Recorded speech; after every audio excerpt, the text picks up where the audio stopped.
Quiero saludarles en esta mañana en el nombre del Señor. Amén. Dios bendiga a cada uno de ustedes. El esfuerzo, el sacrificio que han estado haciendo durante este tiempo. Yo sé que no es fácil, especialmente cuando nosotros trabajamos a distancia. Uno tiene que aprender a reflexionar solo o con las personas o compañeros que tiene cercanos. Así que, y es bueno en ese sentido juntarse los que están más cerca para poder trabajar algunas otras cosas que no se han visto acá, y por otro lado las dudas, las preguntas que ustedes pueden tener.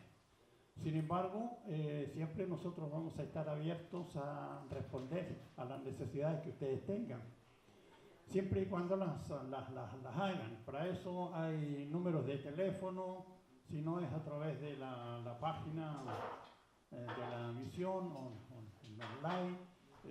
También hay preguntas que se pueden hacer a través del teléfono, forma particular o personal. Lo ideal sería que no, pero si hay alguien que tiene alguna necesidad, yo creo que siempre va a ser importante la comunicación. Un grupo de libros que se llaman los libros poéticos o sapiensales, y son mucho menos libros de los que y más livianitos, con menos trabas o con menos interrogantes que los otros. Así que mucho ojo, mucha atención. ¿Se alcanza a ver ahí atrás? ¿Sí? Los libros escritos que vamos a ver hoy día son del libro de Ruth, Esther, Job, Salmos, Proverbios, Eclesiastés y Cantar de los Cantares. Este grupo está dentro de los escritos, están divididos también en alguna categoría. Entonces, comenzamos. Objetivo de la clase: conocer el énfasis con el contexto histórico y teológico de los libros escritos. Reflexionar en grupo aspectos importantes de cada uno de estos libros. Eso significa de que vamos a trabajar la misma modalidad que en la vez anterior. Vamos a presentar y enseguida después ustedes van a trabajar en grupo.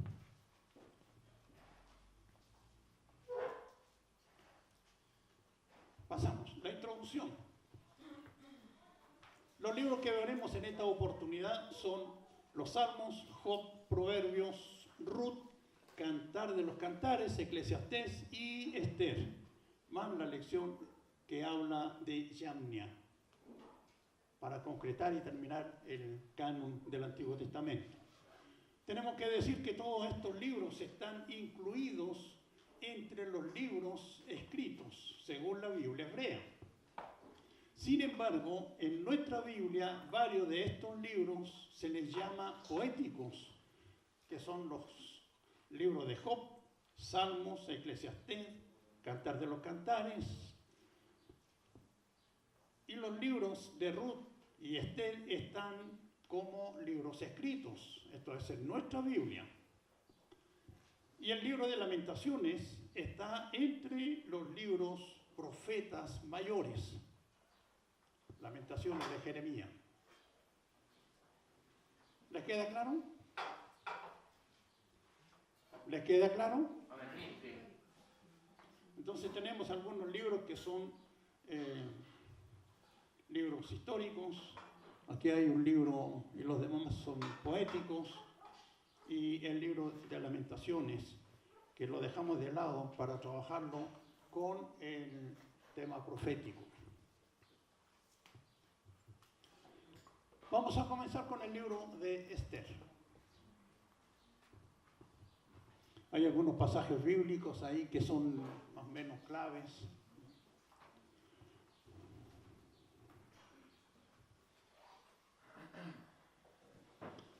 Leemos. Dios ha incluido la vida de mujeres para que aprendamos de ellas. Nunca debemos pensar que que no son importantes o que Dios usa solamente a los hombres. Uno de los libros del Antiguo Testamento lleva el nombre de Esther. ¿No alcanza a ver? ¿Puedo ver un poquitito? Sí, por la sombra. Dios ha incluido la vida de mujeres para que aprendamos de ellas. Nunca debemos pensar que no son importantes o que Dios usa solo a los hombres. Uno de los libros del Antiguo Testamento lleva el nombre de Esther.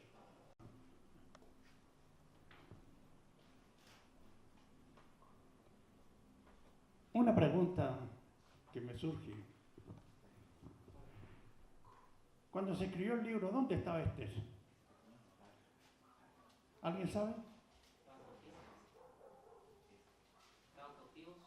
Cautivo. En Babilonia. Todo lo que vamos a ver, a excepción de Ruth, sí, no todo en realidad, se da en Babilonia, pero a partir de ahí se escriben la mayoría de estos libros. Pero ella es reina del reinado de Persia. Continuamos. Su nombre verdadero era Hadasa. Esther era judía y junto con su familia fue llevada al cautiverio unos 600 años antes de Cristo. Su padre se llamaba Mijaíl, vivía en Susa, capital de Persia. Después de la muerte de sus padres, fue adoptada por su primo, se llamaba Mardoqueo. El libro habla mucho de eso, que era un oficial del palacio. Esther obedecía y respetaba a su primo, aún después de convertirse en reina, hacía caso a sus sabios consejos. La mujer era sumisa en ese tiempo. El nombre de Esther aparece 55 veces, haciéndolo así el nombre de la mujer más mencionado en la Biblia.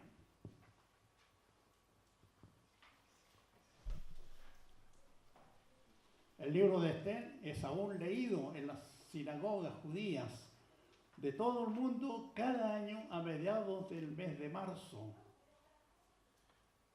Los días más o menos 14, 15, a mediados de marzo, para la festividad de Purim. ¿Por qué entonces hasta el día de hoy se celebra esta fiesta? ¿Por qué se celebra esta fiesta? Bueno, la pregunta quedó sin respuesta. Sí. La fiesta de Purim. La vamos a ver. Les voy a adelantar un poquito. La fiesta de Purim nace de una victoria que se produjo a favor de los judíos esclavos en Persia. Eran en Babilonia, pero Babilonia fue derrotado y después fue el reinado de los persas, los medos persas, los que se apoderaron de todo ese territorio, y el rey que hace reina a Esther es medo persa. El cambio de reinado.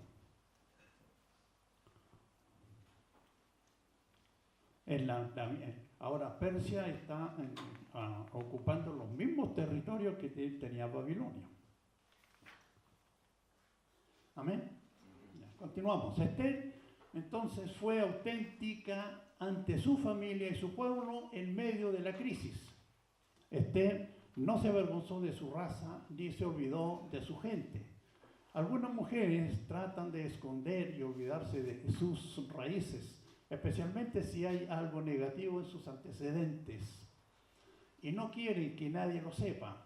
Cuando Dios bendice a sus hijas con bienestar o bienes materiales, algunas se olvidan de su familia y de su lugar de origen.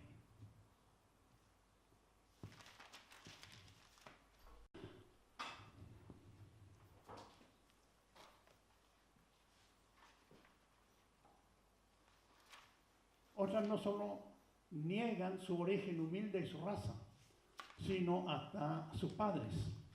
Esther arriesgó su vida y su propia vida para salvar la vida de los judíos y su pueblo. En la vida de los judíos y su pueblo. Pero los que están allá, en Persia, los que ya están allá esclavos. Nosotros como cristianos debemos recordar a nuestras familias, así como a los hermanos, a la familia de Dios, así como Esther, estamos dispuestos a permitir que Dios nos use donde y como Él quiera. La iglesia sería más fuerte y más alegre.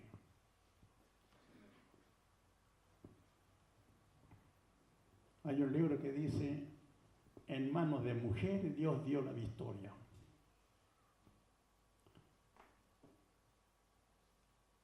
Débora, en Jueces. Por mano de mujer Dios dio la victoria. Y en el caso de Esther también. Esther testificó al rey con su propia vida el amor a su pueblo. La forma como tratamos al pueblo de Dios es un testimonio de nuestra fe a los que no creen. Pidámosle al Señor cómo demostrar su amor en cualquier situación que nos encontremos. La vida de Esther fue de servicio con coraje frente al temor, inteligencia, intuición y prudencia y por supuesto esperanza en Dios. Estas cualidades caracterizan nuestra vida. Estas cualidades caracterizaron la vida de Esther.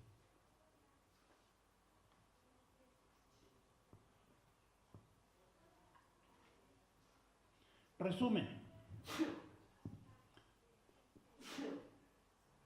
El libro de Esther nos relata las circunstancias que fueron esenciales para la supervivencia del pueblo de Dios en Persia.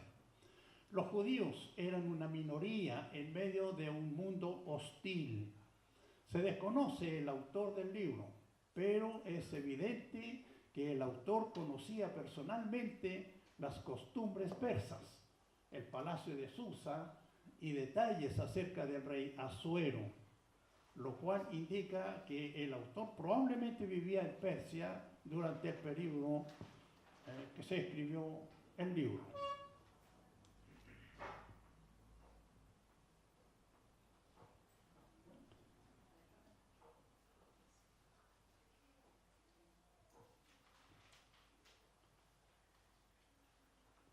Entonces, la reina Esther, ¿de quién era? ¿Quién la hizo rey? ¿Quién la hizo reina? Rey Asuero. El rey Asuero era el que gobernaba. Nabucodonosor ya no existía, ya se había ido. Entonces, en Persia está... Hay otros nombres, pero no lo voy a confundir en eso, pero Asuero es el rey que hace el banquete, que hace toda una... Y la reina que él tenía, la esposa que él tenía, no quiso asistir. Entonces se negó a presentarse ante el rey cuando él la llamó. Estaba alegre en su corazón, tenía mucho vino por aquí. Y aparece lo que sucedía en ese tiempo. Aparece una cantidad de doncellas ante el rey. Y el rey, Esther le impactó al rey y la hizo su reina.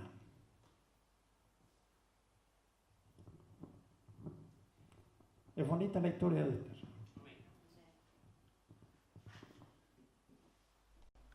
El libro tiene un propósito doble. Se escribió para mostrar cómo el pueblo judío fue protegido y librado de aniquilación inminente por intervención de Dios por medio de la reina Esther, y para proveer una crónica y el trasfondo de la fiesta de Purim que aparece en el libro de Esther capítulo 3 versos 6 y 7, y así mantener vivo para las generaciones venideras del recuerdo de esa gran liberación del pueblo judío en Persia.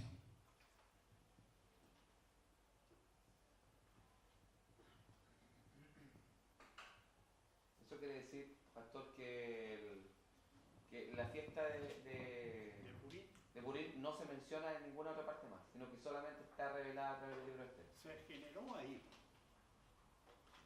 Y todos los años se celebra en las fiestas. Ya. Todos los años se celebra en las fiestas, en la fecha en que ellos fueron librados ahí.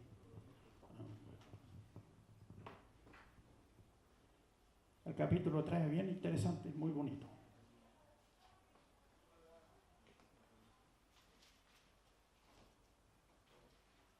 Esa no es de la fiesta, se transformó en una fiesta anual. Por eso todos los años se celebra hasta el día de hoy.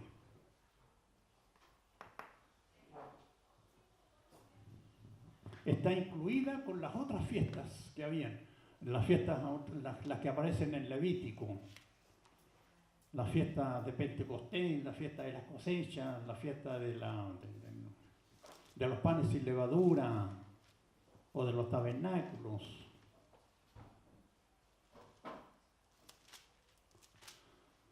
Hay que considerar que esta fiesta también se incluye en un periodo de esclavitud. Están en tierra extraña, en tierra ajena, no están en su tierra, fueron esclavizados, así como lo vimos en la lección anterior. 587 fueron llevados cautivos por Babilonia, por Nabucodonosor a Babilonia, desde Judá a Babilonia. Entonces, en el tiempo que se da esta historia, está allá, en el territorio de Babilonia. Y Nabucodonosor fue derrotado por los medos persas. Entonces, por eso es que los reyes son ahí, medos persas los que están ahí. La Biblia habla mucho de eso. Amén.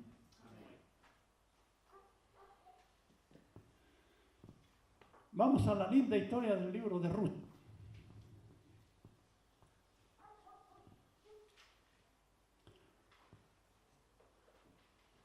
Comenzamos con el texto, este precioso texto que aparece en el capítulo 1, verso 16.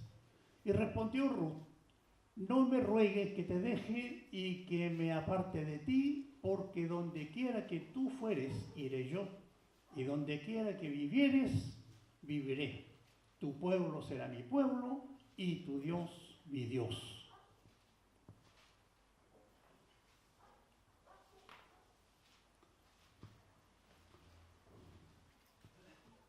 Ruth, la moabita. ¿Pasamos?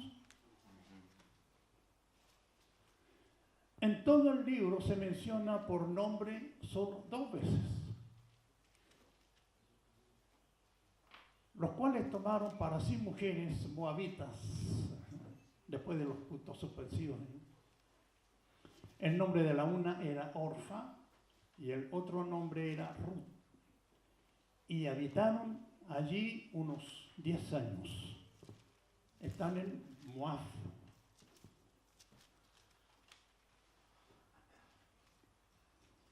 Hay otro libro que se escribió en el valle de Moab, antes de entrar a Canaán. ¿Qué libro se escribió antes?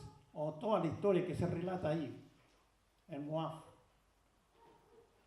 ¿Se acuerdan? Uno de los últimos libros de la Torá. El pueblo de Israel, después de caminar 40 años, llega al valle de Moab. Y el libro de Deuteronomio se escribe, mejor dicho, todo lo que se relata está ahí en el valle de Moab. El libro de Deuteronomio. Todo lo que habla Moisés, su último discurso, está ahí. Entonces, ¿dónde va esta familia? Allá, al valle de Moab. Había hambre en la tierra.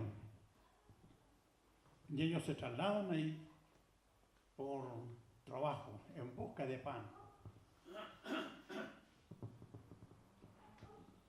Amén. Sigamos. Capítulo 4, verso 13 dice que Boc fue y tomó a Ruth y ella fue su mujer. Aquí hay una frase solamente de eso. Es probable que el nombre de Ruth venga de una palabra moabita. A lo mejor también puede haber sido hebrea, no hay seguridad en eso. Ruth llegó a Belén como una extranjera. En Ruth capítulo 2, verso 10. Se volvió una sierva y se casó con Boc, un hombre rico. Fue incluida en el linaje humano de Cristo, porque llegó a ser la bisabuela de David.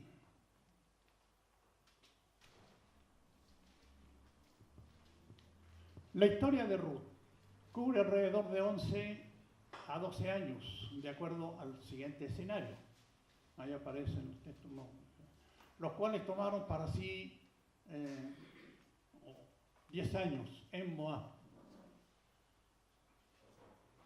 Y el papá y la mamá y 2 hijos se fueron allá a Moab. Y los hijos tomaron para sí mujeres. Y una se llamaba Ruth y la otra Orfa. Y estuvieron allí, según la historia bíblica, 10 años.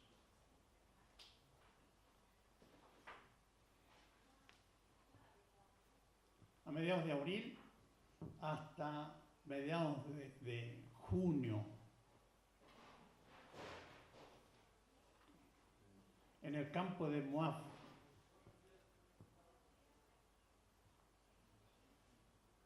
Aquí hay una palabra que dice: estuvo pues junto a las mozas de Boc.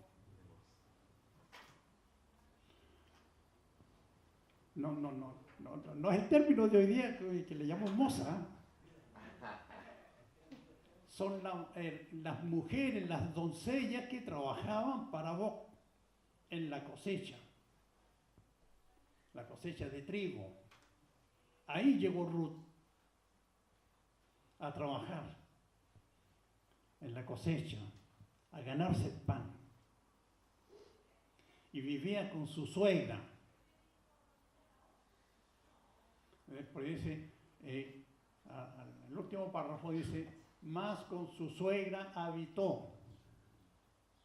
Vivía con su suegra, nunca la dejó.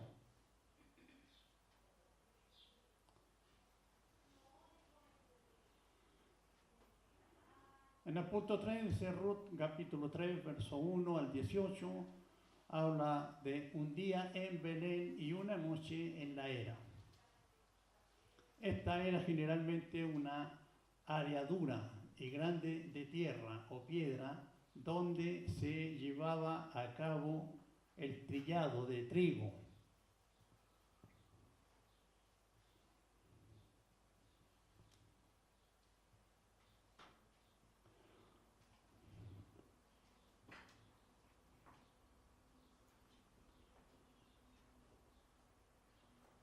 Sigamos. Temas históricos y teológicos. Por lo menos 5 temas teológicos principales emergen en Ruth. El primero está en capítulo 2, verso 12. El segundo, capítulo 3, verso 11, que hace una comparación con Proverbios 31:10, con relación a la mujer virtuosa. El tercero está en capítulo 1, verso 6, y el 4, verso 13. ¿Pasamos? Cuarto, Ruth junto a Tamar, Génesis 32, dice Rabá, Josué 2 y Betsabé, segunda de Samuel 11:12. Son parte de la genealogía de la línea mesiánica que aparece en el libro de Ruth. En el capítulo 4, verso 1 al 12, Boaz aparece como un tipo de Cristo, se convierte en el pariente redentor de Ruth. La Biblia cuenta que Ruth aconsejada por su suegra, va y se acuesta a los pies de Boc. Él era el jefe, el dueño de la tierra, el dueño de la cosecha. Y al despertar, Boc se sorprende.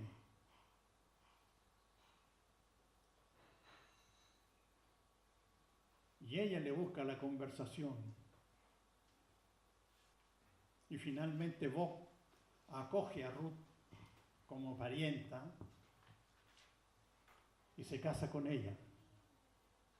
Porque cuando estuvo casada con un hijo de Orfa, de Noemí, su papá se llamaba Elimelech. No tuvieron hijos. Y toda mujer que no tenía hijos podía casarse con un pariente cercano por la genealogía, por mantener el lazo sanguíneo. ¿Se acuerda de eso? Eso es lo que sucede con... Ahí está graficado en una especie de resumen todo lo que sucede en el capítulo 1, verso 1 al 5, capítulo 1, verso 6 al 22. Está todo un resumen ahí del libro en general. En el 5, en el punto 5, por ejemplo, pueden ver que dice, Boc redime a Ruth.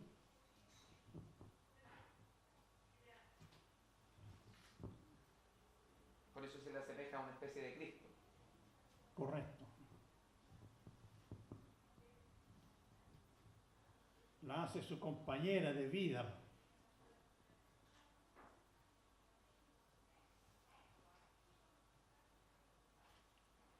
Y Dios recompensa a Boc y a Ruth con un hijo.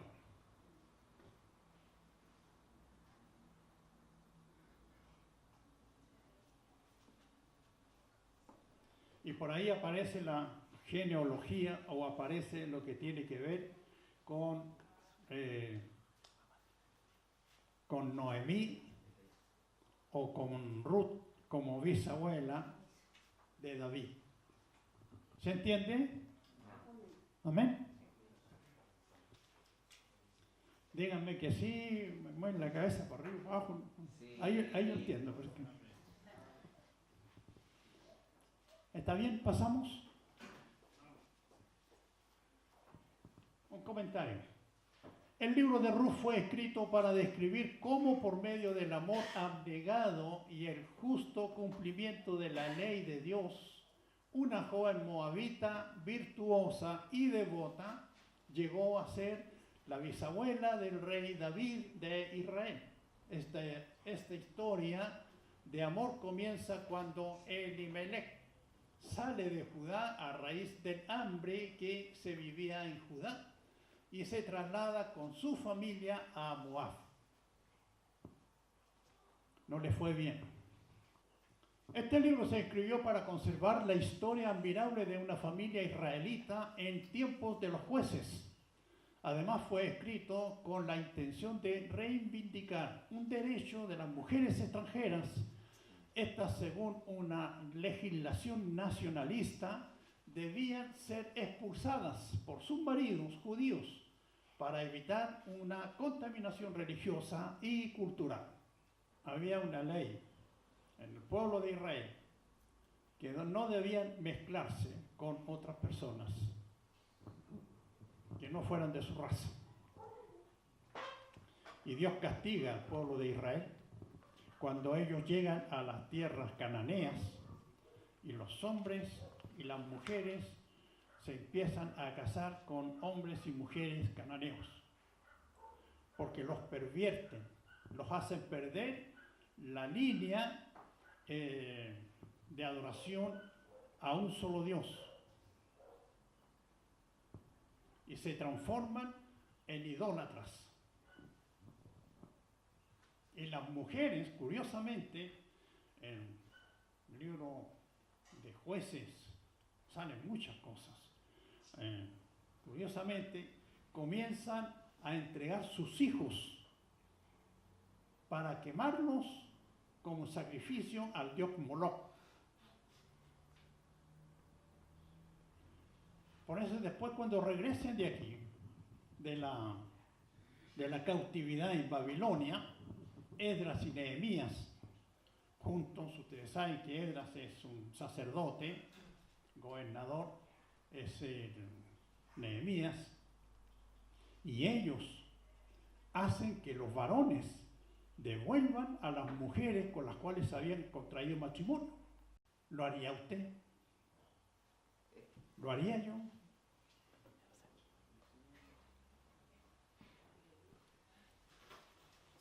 Había una enseñanza antigua,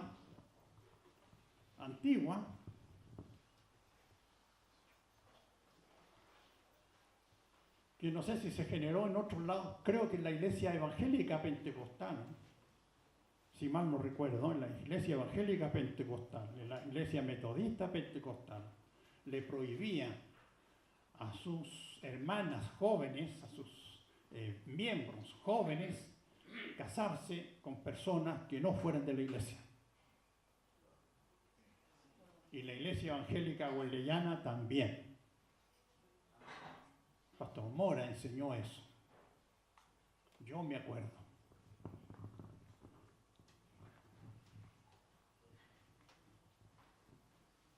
Interesante, ¿no? El libro de los Salmos.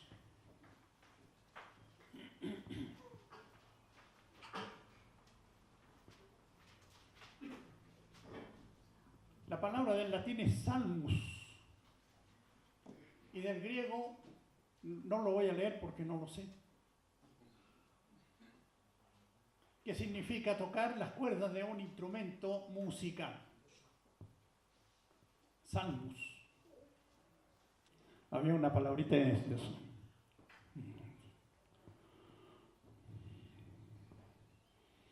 En latín. Ora pro nobis. Ora pro nobis.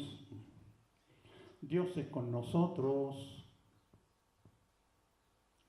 En los salmos, o sea, en latín. Pero no me voy a poner a hablar en latín. No fueron para ser leídos con los ojos, sino para ser escuchados, cantados y recitados, con acompañamiento de instrumentos musicales de cuerdas, principalmente. El salterio. Entre los judíos se hablaba hebreo o arameo, dependiendo del lugar donde estuvieran. Y se conoce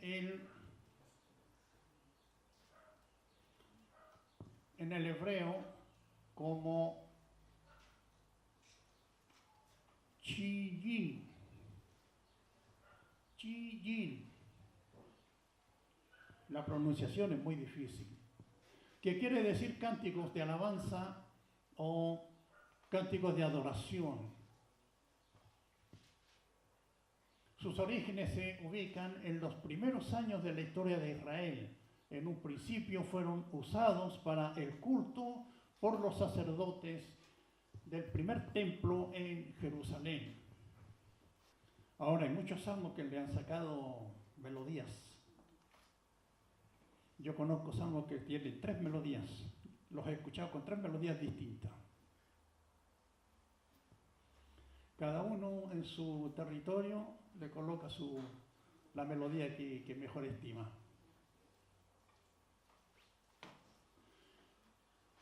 Después del desierto de los israelitas,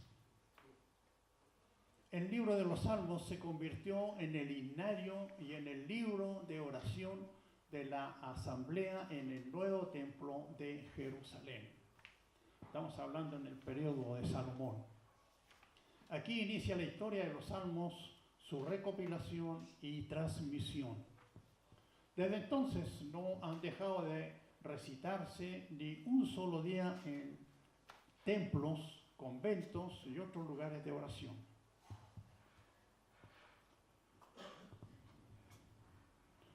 En la Edad Media, en el tiempo de los conventos,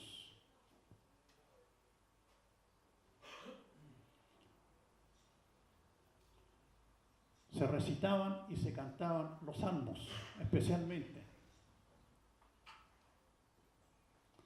La música gregoriana comienza a ponerle nota y ponerle música a los salmos. ¿Han escuchado alguna vez la música gregoriana? Yo tengo 2 cassettes con música gregoriana, pero no sé traspasarlos a un CD. Funciones sacerdotales y de los cantores del templo: leer, escribir, componer. Y al igual que los escribas, eran custodios y transmisores de la sabiduría. Como custodios de la sabiduría, probablemente esos escritos los recogían y pasaron a formar parte de los archivos del templo. El linario del pueblo judío son los salmos. Hay salmos de peregrinación cuando tenían que ir especialmente desde su tierra donde estuviesen a Jerusalén, a las fiestas anuales. Por ejemplo, el Salmo 22. Los iban cantando o recitando. Era su entretención en la caminata que ellos hacían. Para Juncal, los salmos se clasifican en himnos, salmos de alabanza a Dios por su acción en la naturaleza y en la historia de la salvación del pueblo escogido. Ahí aparecen una lista de salmos que tienen esas connotaciones. Salmos de alabanza. La escritura del himno se invita a la alabanza. El cuerpo del himnario desarrolla las motivaciones de la profesión de fe. ¿Alcanzan a ver allá ustedes? ¿O les tapo mucho? Los salmos son de variadas clases, como oraciones y alabanzas inspiradas por el Espíritu Santo. Se escribieron por lo general para expresar las emociones más profundas del corazón humano en su relación con Dios. Muchos se escribieron como oración a Dios, que expresan confianza, amor, adoración, acción de gracias, alabanzas y otros. Plegarias de protección, confesión de culpas, de súplicas, de perdón, de temor, de ansiedad, humillación. De estas oraciones, algunas son personales y expresan los sentimientos más íntimos de una persona. Hay para todos los gustos. Hay muchas variaciones de eso. Hay un salmo que canta el pueblo de Israel y que se compone precisamente en la esclavitud en Babilonia.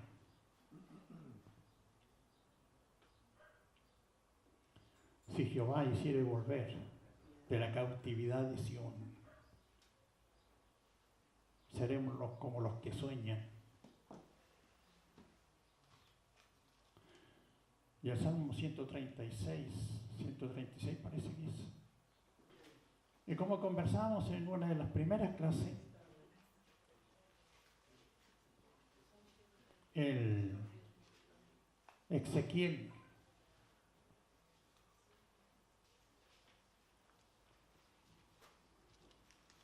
también entrega un mensaje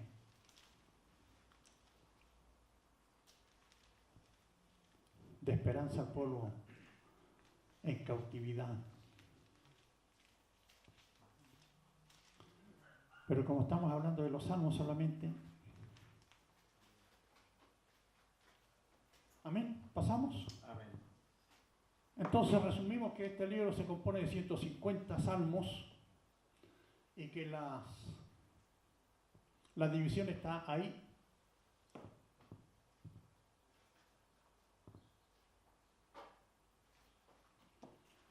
Así aparece en nuestra Biblia occidental, latina. Libro de Proverbios. La importancia de los proverbios.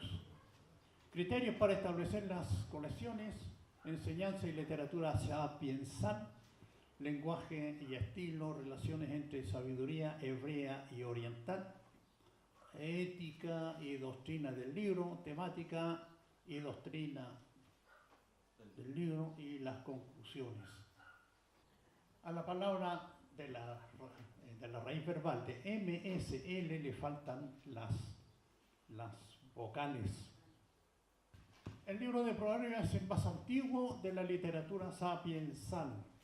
Es atribuido a Salomón y nunca hubo duda respecto a la inspiración de este libro. En tiempo de Salomón se impone el estilo egipcio cortesano. Los escribas recogen toda esa sabiduría relacionándola y dándole un toque profundamente religioso. Cuando hablamos de egipcio cortesano, tenemos que hablar de la gente que está en el reino y que está en el servicio, los que componen la servidumbre del reino. Y lo que tiene que ver con la administración del reino, a excepción del faraón. Todos los dichos, palabras y cosas que ellos usan en la práctica, por eso es corte cortesano, el estilo que ellos usaban. La sabiduría en Proverbios advierte en cuanto a la familia, la juventud, la pureza sexual, la fidelidad marital, la honradez, el trabajo duro, la generosidad, la amistad, el juicio, la justicia y la disciplina. También advierte acerca de la insensatez del pecado, los peligros de la lengua, la necesidad del alcohol, la glotonería, la lujuria, la inmoralidad, la falsedad, la pereza. Es ponerse a leer los proverbios y uno se da cuenta, hay un montón de situaciones que le pasan a uno a diario, en forma permanente. Yo me di el trabajo en una oportunidad de agruparlo en cada una de estas sesiones. Escribí un librito que anda por ahí. Conclusión: optar por la autorrealización significa ser sabio o justo y elaborar con la consolidación del orden cósmico. Por el contrario, optar por la autodestrucción significa ser un hombre necio o malvado. Favorecer el asentamiento de las fuerzas del caos. No se debe olvidar que Proverbios es una antología, es decir, sección de trozos literarios, con dos ejes principales, cada uno con dos polos opuestos, que tienen que ver: mundo sapiensal, sensato, que se opone al necio, y mundo ético, honrado, que se opone al malvado. Eclesiastés. El título en hebreo es Calak, así se pronuncia. Uno que conoce a la congregación, presumiblemente para predicarle. Calak es un participio femenino de un verbo derivado de nasal o casal. Congregación o asamblea, que significa congregación o asamblea. El hecho que la palabra significa un oficio o un lugar, un puesto. La Septuaginta. ¿Se acuerdan qué es la Septuaginta? La primera traducción del libro o de la Biblia hebrea. Esa es la Septuaginta. Es entre los 250 200 antes de Cristo. Y que es la Biblia que tienen los primeros cristianos, de alguna forma. La Septuaginta lo tradujo a Eclesiastes, de donde proviene el título en español Eclesiastés.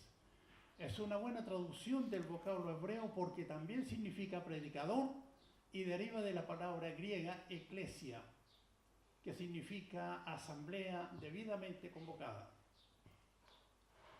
Como aparece en nuestra Biblia, es una transliteración del texto griego Eclesiastés, que significa el predicador. Transliteración es una forma de copia. El vocablo como estructura, o como la estructura de las oraciones, son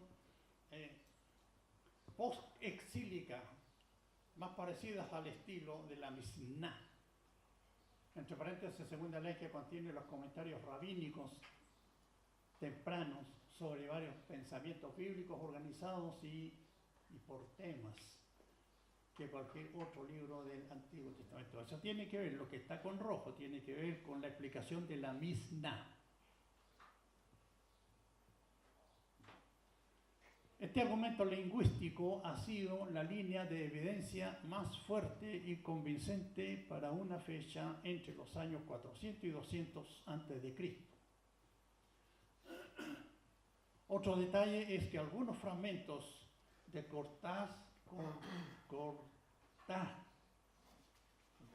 Qatar, entre los rollos de Qumran, desacreditan una fecha posterior a 200 a.C.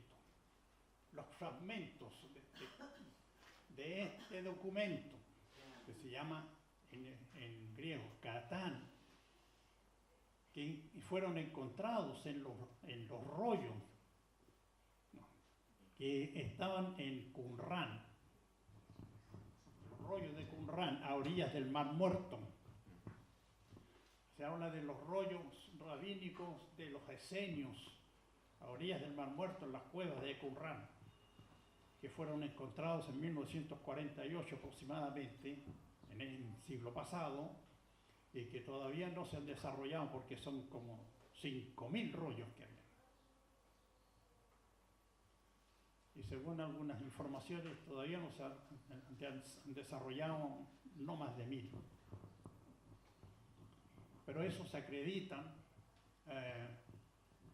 y comprueban todas las situaciones o cosas, por ejemplo, parte de los evangelios, parte de lo que es la Biblia hebrea, porque esos rollos se han deteriorado con los años, con el tiempo. Estaban en unas vasijas de greda, y ustedes saben que la primera parte que se deteriora es la que está más afuera, más al exterior. Pero se han encontrado muchos detalles interesantes. Contribuciones a la teología bíblica. Destacan los límites de la razón y de la destreza de los seres humanos. Afronta las situaciones del vivir, la gracia en cuanto a las cosas bienhechoras de lo creado. La muerte llegará, el momento nadie lo sabe. El placer, esto es posible en Dios y su provisión diaria. Es difícil proveer un análisis ordenado del contenido de este libro. Ningún bosquejo relaciona con facilidad con todos los versículos o párrafos. En cierta manera, Eclesiastés nos muestra como extractos del diario de un filósofo, un pensador, un sabio judío de Palestina durante los últimos años, desilusionado de su vida. El título del libro en hebreo es Kalak, que significa reunir en asamblea. Literalmente significa uno que convoca una asamblea y se dirige a ella. Por lo general se traduce predicador o maestro. Según la tradición judía, Salomón escribió Cantar de los Cantares durante su juventud, Proverbios en su edad adulta y Eclesiastés durante los últimos años de su vida. El efecto acumulativo de la decadencia espiritual de Salomón, la idolatría y la vida de complacencia lo dejaron al fin desilusionado del placer y el materialismo como la manera de lograr la felicidad. Declara que toda la vida es vanidad y fastidio de espíritu.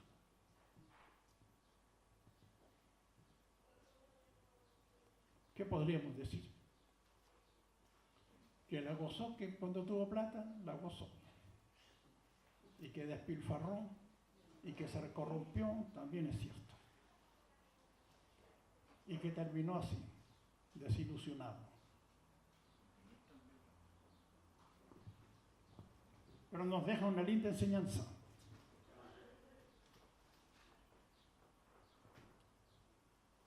Todo es vanidad cuando nosotros no lo sabemos usar y no sabemos llevar una vida austera.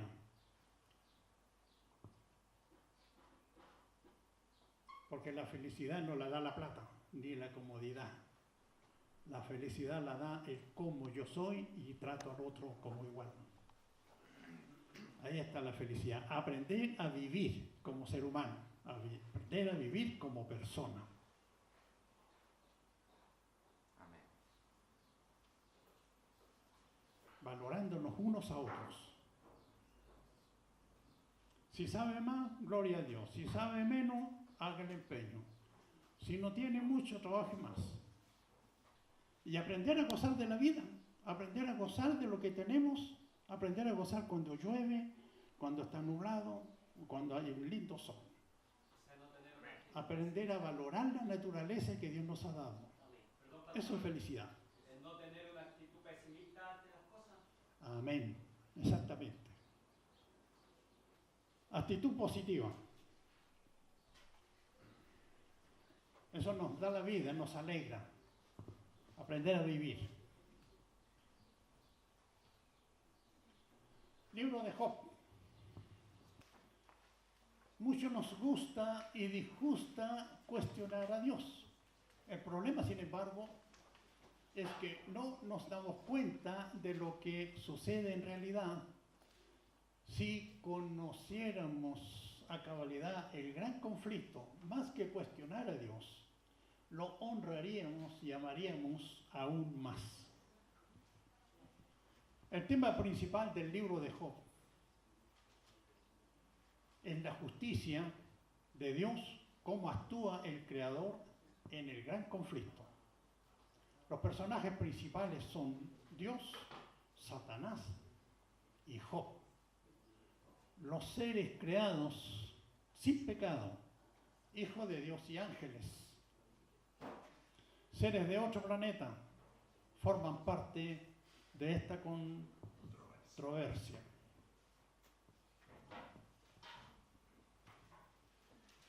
No son extraterrestres, por si acaso. ¿Pasamos? ¿Realmente Dios es justo y amoroso? Si Dios es justo, ¿por qué bendice a Job, quien es un interesado pecador? ¿Y qué nos interesa por tener un poco más? Si Dios es amoroso, ¿por qué no perdona y bendice a un interesado pecador? Si dijo Jehová a Satanás, he aquí, todo lo que tiene está en tu mano, solamente no pongas tu mano sobre él. Y salió Satanás de delante de Jehová.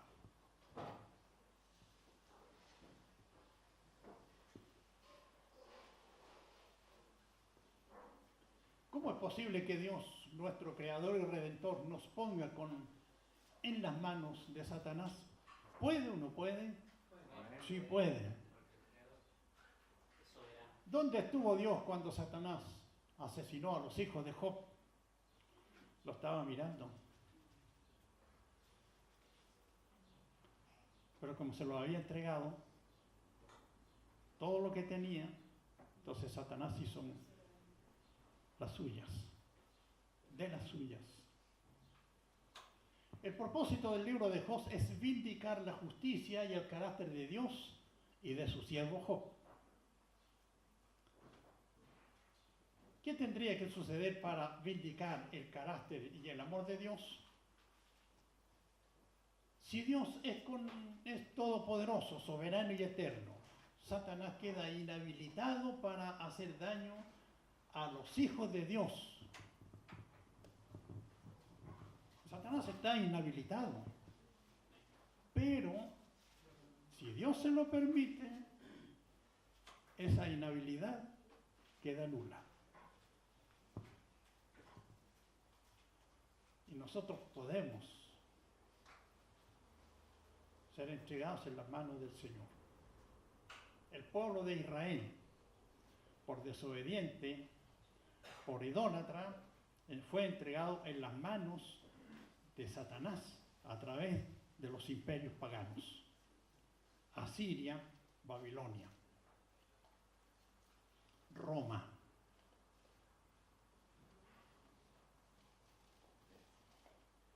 Los griegos. Perdón, mi pastor, pero las causales eran diferentes.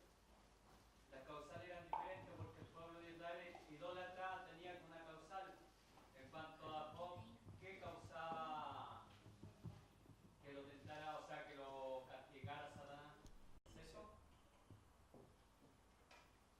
¿A mí? Es que cuando yo leo ese pasaje, Jehová se lo presenta a Satanás y le dice: no has considerado a mi siervo, no has considerado poner la mirada fija en alguien y considerar sus cualidades. En realidad, como que Jehová se siente tan orgulloso de Job. ¿Sabe la problemática que a mí me parece en ese sentido? Es que Satanás va orgulloso a hablarle a Dios que toda la humanidad era mala.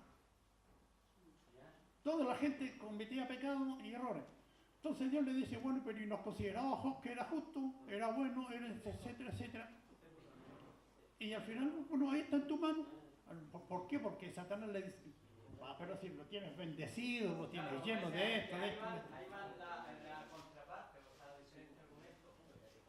Entonces, aparte de eso, Dios no solo conocía a Job, aparte de eso, Dios le reviste de un poder, una razón especial para que no claudique ante su presencia. Para que Job resista el ataque.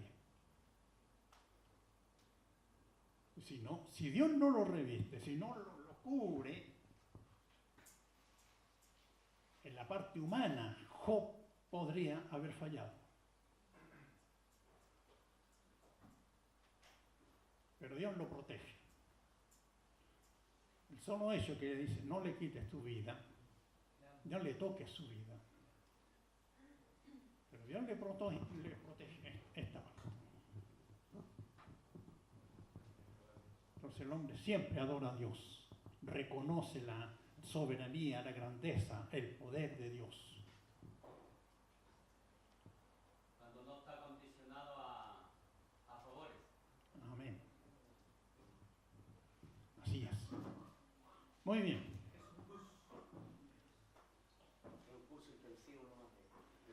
Ahí aparece, perdió todo. Este libro está clasificado como uno de los libros de sabiduría y poesía. De sabiduría porque trata de forma profunda importantes preguntas universales de la humanidad, como la que estamos conversando ahora.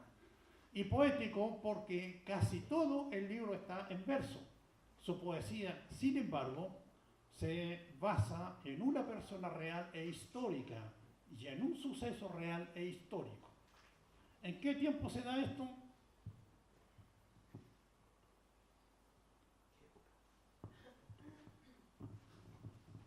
Se dice que aproximadamente 2000 años antes de Cristo, es decir, antes de Abraham. Vamos a leer. Esto nos enseña que el verdadero fundamento de la fe no está en las bendiciones de Dios, las circunstancias personales, ni las respuestas intelectuales, sino en la relación. Revelación. ¿Ah? Revelación. En la revelación, no en la relación, no, en la revelación de Dios en sí mismo. Gracias. Job era natural del norte de Arabia, no era israelita, pues vivió antes que existiera el Israel como familia del pacto. El libro trata de hallar la respuesta a la antigua pregunta: si Dios es justo y amante, ¿por qué permite que un hombre verdaderamente justo como Job sufra tanto? Al tratar este asunto, el autor revela algunas verdades bíblicas. Satanás, siendo adversario de Dios, recibió permiso de poner a prueba la autenticidad de la fe de un hombre justo por medio de la aflicción y el sufrimiento. Sin embargo, Job, por la misericordia de Dios, permaneció firme e inmutable en su confianza y adoración a Dios. Cantar de los Cantares, en la Biblia hebrea, encabeza los libros llamados Mejillot. Su título indica un superlativo análogo al de Santo de los Santos, Rey de Reyes. Voy a leer en el penúltimo párrafo. El término de nuestras versiones actuales, el Cantar de los Cantares, fue tomado del latín. Desde la versión original de hebrea, el título ha sido el mismo, Cantar de los Cantares, las mejores de las canciones. Vamos a dar rápido porque aquí hay harta el marco histórico. Parece que si el rey hubiera escrito acerca de sus propios amores, y entonces surge la pregunta en forma espontánea: ¿para cuál de sus muchas esposas compuso esta canción de amor? Salomón amó muchas mujeres, ahí aparece la cantidad. Yo no hubiera, no sé, 700 mujeres, 30 concubinas, 60 reinas. ¿Tenía 3 corazones, Salomón? No quiero hacer la pregunta. La novia descrita como una niña campesina sulamita. Un enlace con una joven de esta clase sería un verdadero casamiento por amor, sin motivos políticos ni otra clase de conveniencias como otros matrimonios de Salomón. Si era campesina, sulamita. Cantar de los Cantares es un hermoso idilio de amor y cortejo desde el principio del libro hasta su último versículo. Se canta al amor del hombre y la mujer en forma de diálogos y monólogos. El libro presenta los anhelos de la unión de los esposos, los encuentros de ellos con mutuos elogios y finalmente la mutua posesión. Tema central: el amor de los esposos y la esposa. Me salto el resto. La interpretación del libro, la alegoría, para evitar el problema de aceptar en el canon un canto de amor algo sensual y sin significado espiritual, los rabinos y los padres de la iglesia interpretaron Cantar de los Cantares alegóricamente diciendo que hablaba realmente del amor de Dios por Israel y o de Cristo por la iglesia. La tipología, parecido a la anterior, pero reconoce la historia detrás del drama poético y espiritualizan el texto diciendo que es un tipo de Cristo el cual ama a la iglesia. El drama, Orígenes, estamos hablando de Orígenes del siglo II después de Cristo, ideó una interpretación dramática en el siglo III. Luego, en el siglo IV, 19, leí mal. Luego, en el siglo XIX, dos eruditos modernos elaboraron otras interpretaciones dramáticas, como si se tratara de un drama entre el rey Salomón y la Sulamita, como si el rey Salomón se hubiera llevado a una campesina desde su aldea a su palacio en Jerusalén. Allí llegó a amarla como a su esposa. Natural o literal, creemos que cantar de los Cantares debe ser interpretado literalmente dentro de su contexto poético. Es un canto referido al amor humano, escrito en forma de una serie de poemas dramáticos. Es posible que el Espíritu Santo dirigiera al autor a coleccionar estos poemas, unirlos y redactar cada uno en forma de un drama, todos unidos por el mismo tema de los sentimientos, deseos, temores y pasiones de dos jóvenes enamorados. Cantar de los Cantares en general habla del amor en sí, en todo sentido.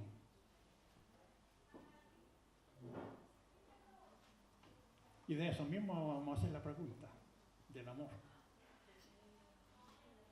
Fue uno de los libros que costó muchísimo quedar dentro del canon, en Yamnia, porque no habla de Dios. Entonces, como ustedes ven en la interpretación que hace Orígenes, por ejemplo, trata de colocar de alguna forma el amor de Dios hacia el pueblo de Israel, por un lado, y el amor de Cristo hacia su iglesia. Y que es la única forma en que nosotros lo podemos interpretar para nuestra forma religiosa, cristiana que nosotros tenemos. Porque de lo demás, nosotros tenemos harta experiencia en hartas cosas. Ahora, si pudiéramos tomar el tema bajo el prisma, el principio, la visión del amor, yo creo que sería un tema interesante el tratar en la iglesia bajo este principio del amor. El amar a tu prójimo como a ti mismo, por ejemplo. El amor a la esposa, ¿por qué no?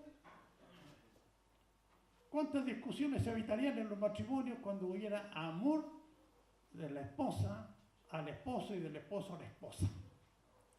Habría más tolerancia, habría más aceptación. Y bajo ese principio sí se puede hablar. El amor a los hijos.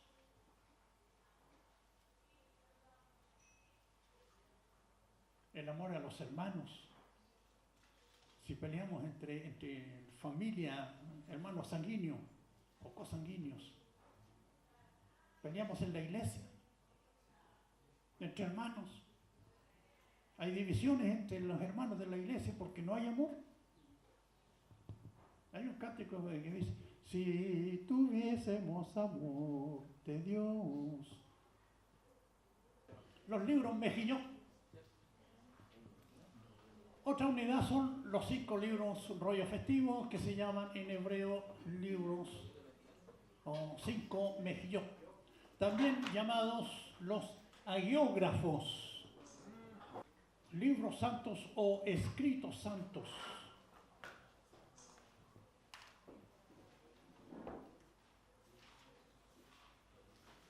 Estos 5 rollos se leían, se cantaban o se recitaban en público durante las fiestas del pueblo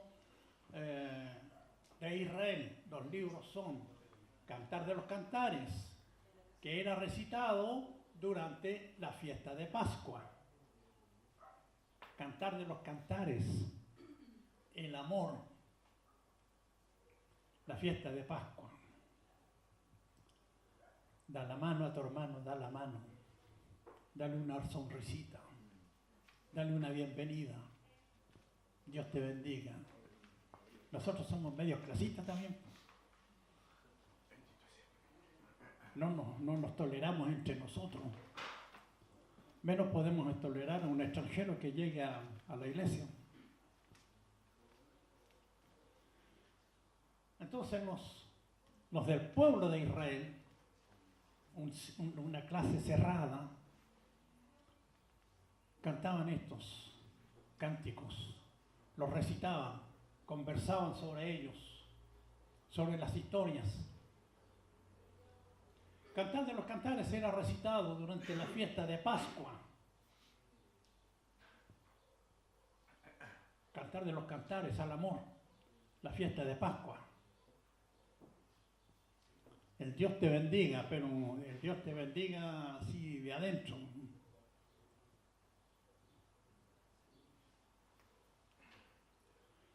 El libro de Ruth, como el drama central ocurrió durante la cosecha, este libro se leía por costumbre en la fiesta de la cosecha o fiesta de Pentecostés.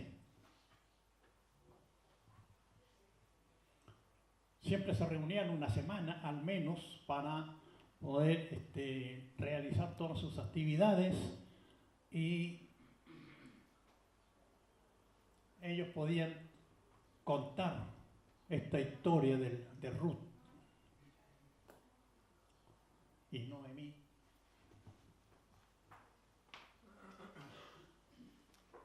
El libro de Lamentaciones, que lo incluimos aquí solamente para mencionarlo dentro de los libros de Mejillot. Este libro se leía el 9º día del mes de Abib o de Nisan, cerca de mediados de julio, cuando los judíos conmemoraban la destrucción de Jerusalén. Ustedes saben que a Jeremías se le llamaba el profeta llorón. Era muy sentimental, como muchos de nosotros. Nos dolemos cuando a alguien le sucede algo y compartimos su dolor, su tristeza.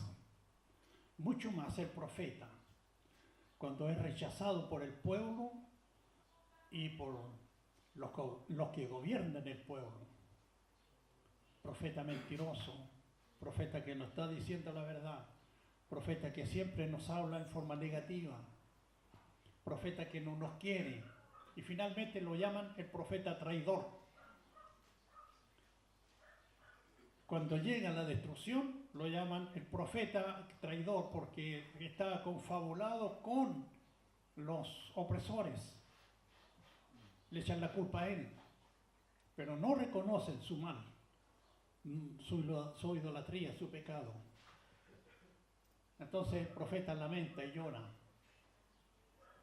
Eclesiastés se leía cuando se celebraba la fiesta de los tabernáculos.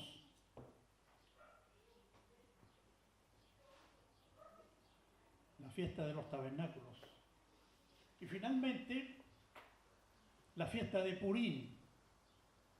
Esta fiesta se originó por el triunfo que los judíos obtuvieron en contra de los que querían exterminarlos cuando estaban cautivos en Persia, y Esther era la reina. Más famoso para los judíos.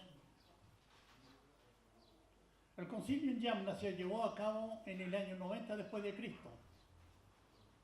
Yamna es un pueblo de la costa de Palestina.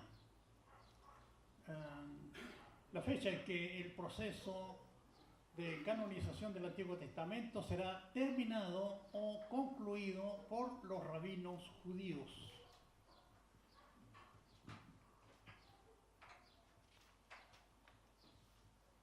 Si tenemos que decir que canonizar es seleccionar, este fue un proceso largo que a través de la historia el pueblo de Israel fue escribiendo y contando en forma oral los hechos de sus propias vivencias.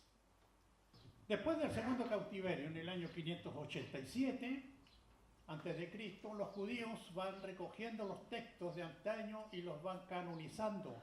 Primero la Torá, después los profetas y después los escritos. Pero mientras se están seleccionando las antiguas tradiciones orales o escritas, otros textos, no hay un estancamiento en cuanto a la producción de otros textos.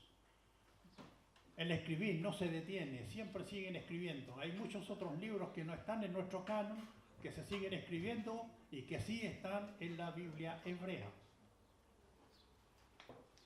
Por ejemplo, de ellos son los libros escritos en el período persa y en el período griego. Y después en el período intertestamentario, es decir, entre los dos testamentos. entre los años 200 antes de Cristo y 100 después de Cristo. Muchos de estos libros son incluidos en la traducción de la Biblia hebrea, la Septuaginta, o que se llama también la versión de los 70. La selección. Primero. Segundo, vamos a verlo enseguida.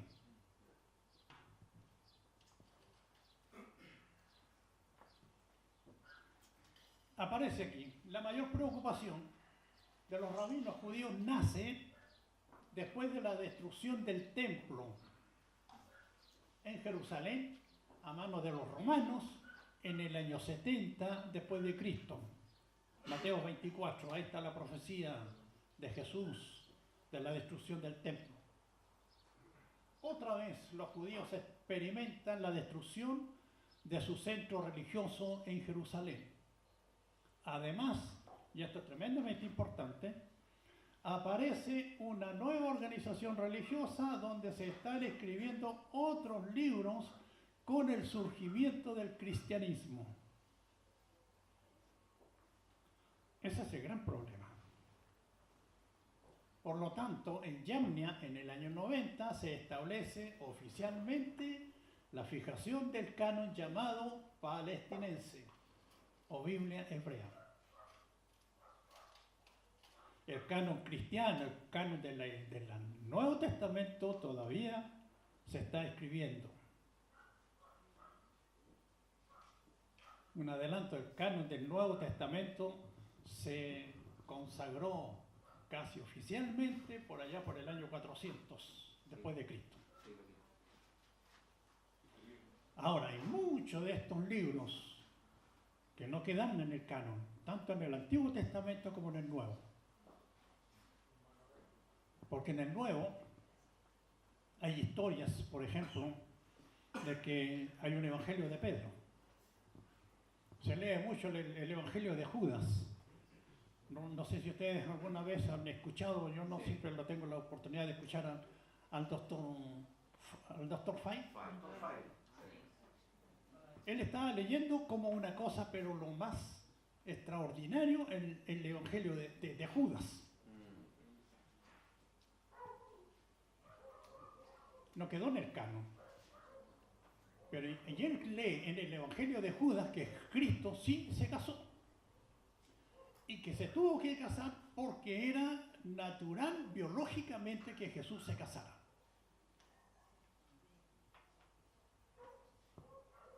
Entonces, si nosotros creemos eso y que supuestamente ese evangelio de Judas se conserva mejor que muchos otros, y nosotros tenemos los evangelios medio fragmentados, las epístolas del apóstol Pablo. Hay epístolas del apóstol Pablo que se perdieron y que nunca vamos a encontrar. A lo mejor lo que aparecen en los rollos que se encontraron en la cueva de Qumran puedan aparecer algunas otras escrituras de los esenios, por ejemplo, que era la organización religiosa de ese tiempo que habitaba en ese sector. Pero sí es importante que nosotros entendamos que lo que hicieron los padres de la iglesia, los apóstoles, los discípulos del Señor, los padres de la iglesia, los continuadores del evangelio, es lo que nosotros tenemos hoy en la Sagrada Escritura. Y por esa misma razón costó muchísimo de que hubieran libros que, por ejemplo, el Apocalipsis, costó muchísimo que quedara dentro del canon. ¿Por qué? Porque el Apocalipsis es un libro de protesta.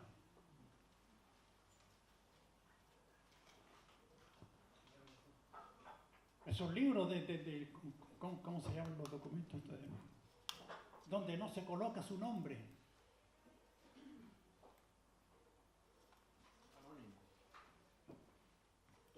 Es en tiempo de persecución de la iglesia. Es un mensaje de esperanza. El mensaje a las 7 iglesias del Asia es un mensaje de esperanza. Un mensaje de llamado, de atención.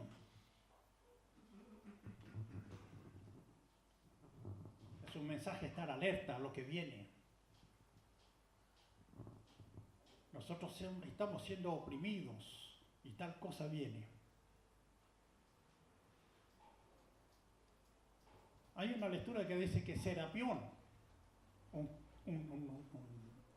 sacerdote, un obispo de una congregación, como una especie de superintendente que visitaba muchas iglesias, encontró en un lugar que se estaba leyendo el Evangelio de Pedro. Él lo tomó, leyó el documento, no sé si todo o gran parte porque no sale eso, y dijo, esto es herejía, no se lee y no se saca ninguna copia más de esto. Y lo quemó.